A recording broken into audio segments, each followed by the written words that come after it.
Assalamualaikum warahmatullahi wabarakatuh. Nama saya Nur Fadila. Di sini saya akan menjawab soal ujian akhir semester mata kuliah akuntansi manajemen. Yang pertama itu soalnya apa yang dimaksud dengan akuntansi manajemen dan apa yang dihasilkan dari akuntansi manajemen. Akuntansi manajemen adalah proses mempersiapkan laporan operasional bisnis yang membantu manajer atau pemimpin membuat keputusan. Yang dihasilkan dari akuntansi manajemen tersebut ialah menghasilkan laporan keuangan yang menggambarkan kondisi dan performa dari perusahaan tersebut. Habis itu ada biaya tetap diskresioneri, biaya variabel diskresioneri, dan biaya semi variabel. Di sini saya akan menjelaskan terlebih dahulu biaya tetap diskresioneri. Biaya tetap yang dapat dieliminasi oleh manajemen. Contohnya biaya riset. Habis itu ada biaya variabel diskresioneri. Biaya maksimum dan pengeluaran ini sebanding dengan sifatnya sesuai dengan kebijakan manajemen. Contoh biaya komisi, habis itu ada biaya semi variabel, jumlahnya berubah-ubah secara tidak profesional yang mempunyai hubungan dengan perubahan kuantitas barang yang diproduksi. Habis itu yang dimaksud dengan harga pokok produk dan mengapa perusahaan perlu menghitung HPP ya, harga pokok produk. Harga pokok produk ini adalah semua biaya langsung dan tidak langsung yang dikeluarkan perusahaan untuk proses produksi sehingga barang atau jasa tersebut bisa dijual. Di situ yang soal keempat yang dimaksud metode full costing, variable costing, dan activity based costing. Ada perbedaannya juga ya.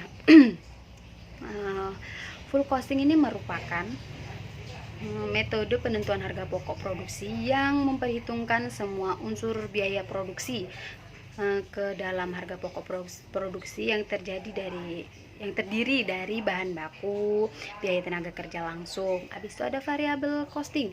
Ini merupakan suatu format laporan laba rugi yang mengeluarkan biaya berdasarkan perilaku biayanya, di mana biaya-biaya dipisahkan menurut kategori biaya variabel dan tetap.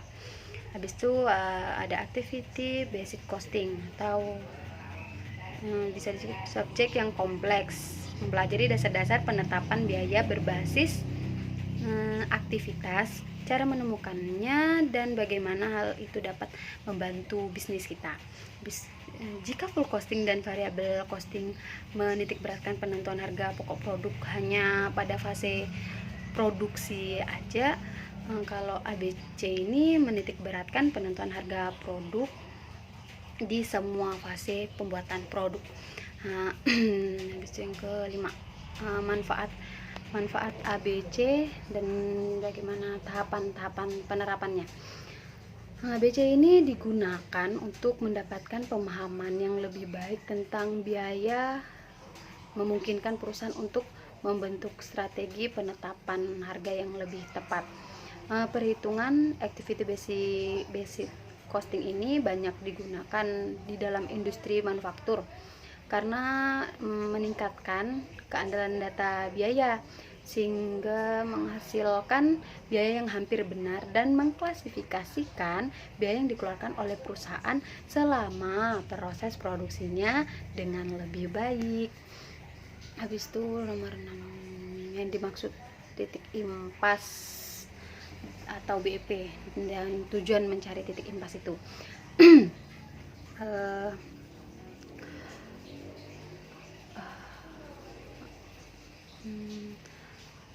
titik impas atau BEP ini merupakan kondisi ketika pendapatan sebuah perusahaan sama dengan modal yang dikeluarkan.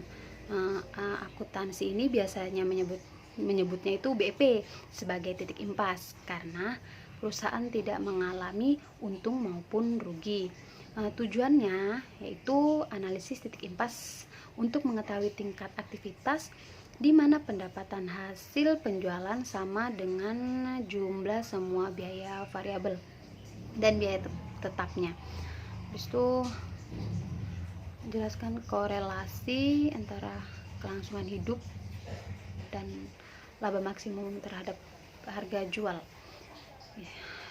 Di dalam penetapan harga itu kan tentunya perusahaan harus mengetahui terlebih dahulu dong harga jual di pasaran itu berapa. Tidak mungkin kita sembarangan jual kan, agar itu tidak terjadi harga yang tinggi pada sebuah produk yang akan kita jual, sedangkan di pasaran itu relatif rendah dong harganya, relatif murah.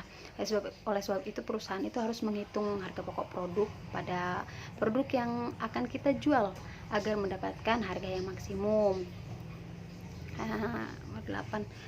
Jelaskan 2 faktor internal dan 2 faktor eksternalnya ya, yang mempengaruhi penetapan harga. Yang pertama ada internal. Internal itu mencakup tujuan perusahaan. Habis itu ada strategi bauran perusahaan. Habis itu ada biaya. Habis itu ada pertimbangan organisasi. Habis itu eksternalnya itu ada pasar dan permintaan. Habis itu ada biaya, harga, dan penawaran dari pesaing. Habis itu ada keadaan perekonomian.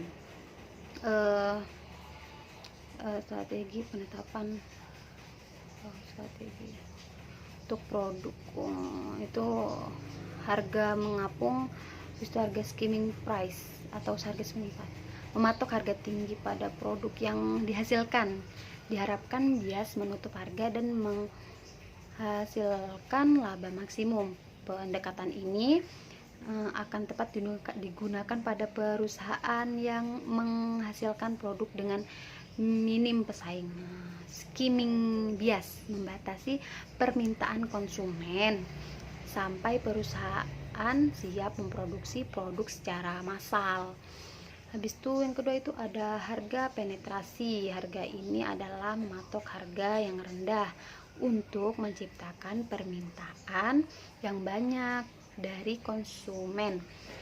Strategi ini diterapkan untuk perusahaan yang menjual barang atau jasa yang tidak mempunyai nilai simbolis tinggi.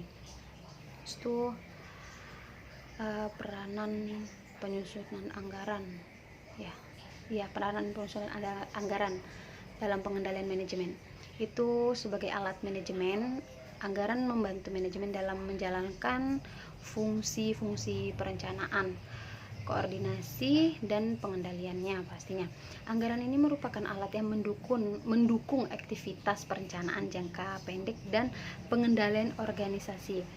Apa aja metode yang digunakan dalam menentukan harga transfer?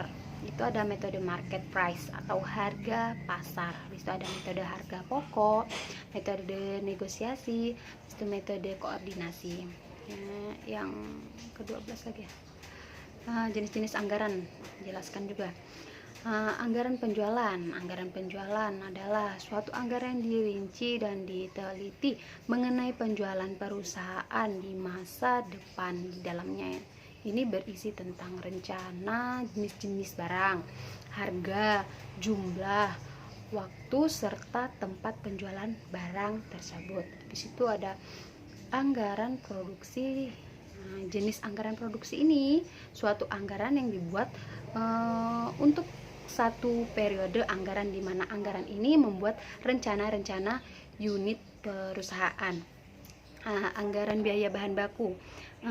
Jenis anggaran ini merupakan anggaran yang sangat diperlukan di dalam perjalanan proses produksi. Habis itu ada anggaran tenaga kerja langsung. Ini tujuannya digunakan untuk dapat menaksir biaya tenaga kerja selama periode anggaran serta dijadikan sebagai acuan dalam pembuatan anggaran kas dan laba rugi. Habis itu ada anggaran overhead pabrik. Anggaran ini digunakan untuk membuat estimasi biaya overhead pabrik dalam periode waktu tertentu. Habis itu ada anggaran persediaan. Anggaran ini membuat tentang persediaan perusahaan dalam periode waktu tertentu juga. Habis itu ada anggaran biaya produksi. Anggaran ini terdiri dari anggaran biaya pemasaran dan anggaran biaya administrasi serta umum ya. Yang ke-13 itu keunggulan branch scorecard. Itu sistem manajemen strategi dalam manajemen tradisional itu dia itu lebih memfokuskan dari sisi keuangan saja. Habis itu dia itu tidak koheren. Sedangkan dalam sistem manajemen strategi dalam manajemen kontemporer itu mencakup semua sisi baik keuangan, pelanggan, serta pembelajaran dan pertumbuhan. Habis itu dia lebih koheren, habis itu terukur dan juga berimbang. Sekian jawaban dari saya, kurang dan lebihnya mohon maaf. Assalamualaikum warahmatullahi wabarakatuh.